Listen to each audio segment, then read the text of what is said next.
ఒక అయ్యప్ప సన్నిధానంలో మన నిఖిల్ స్వామి ఫస్ట్ కృతజ్ఞతలు. ఎందుకంటే ఫస్ట్ ఆ స్వామి తీసుకొచ్చి మనకు పరిచయం చేశాడు. ఒక మనకు పరిచయం చేయడం చాలా సంతోషకరం.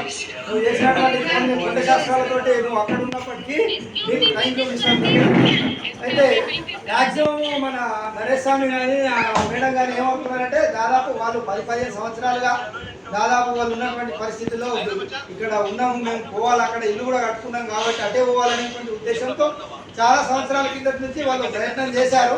అయితే మనకున్నటువంటి ఆత్మీయ బంధంతో మనం ఏమనుకున్నామంటే ఖచ్చితంగా మీరు ఉండండి ఇక్కడనే. వాళ్ళకి తెలిసింది ఏంటి అంటే మనం ఏదైనా సందర్భంకే కలుస్తున్నాం. కానీ మన నరేష్ స్వామికి తెలియని విషయం ఏంటంటే ఆ గల్లీ నుంచి పోయినప్పుడు ఒక నిమిషము అరే నరేష్ స్వామి ఉన్నాడా అనేటువంటిది మనకు గుర్తొస్తుండే. మరి లాస్ట్కు ఆయనకు ఇబ్బంది అయినా కూడా మనతో కలవాలనేటువంటి ఉద్దేశంతో ఏం చేసిండు, ఖచ్చితంగా మళ్ళీ మాలేస్తా అన్న, నాకు ఇండివిజువల్ రూమ్స్ వెళ్ళిపోతుంది, నేను వర్క్ ఫ్రమ్ హోమ్ చేసుకుంటా అని చెప్పేసి చాలా సంతోషము.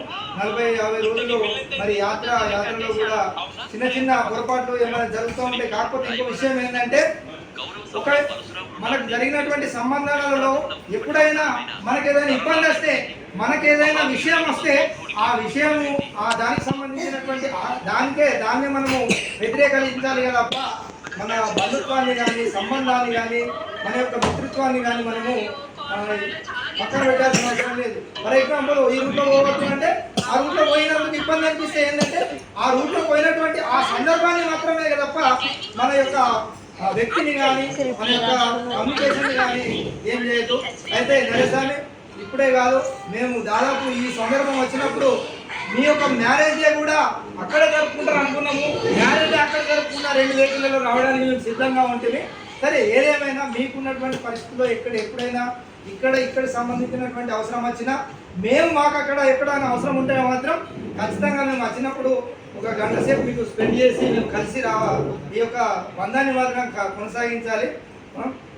సో మీ యొక్క మిగతా ఆ యొక్క కొత్త పోస్టింగ్లో ఎలాంటి ఆటంకాలు జరగకుండా ఇంకా వీలైతే 317లో కూడా మీకు కరీంనగర్ వరకు కూడా, కరీంనగర్ కాదు అవసరమైతే వరంగల్ వరకు కూడా రావాలని అయ్యప్ప స్వామిని ప్రార్థిస్తూ అంతా ఆయురారోగ్యాలతో ఉండాలని కోరుకుంటూ స్వామి శరణం.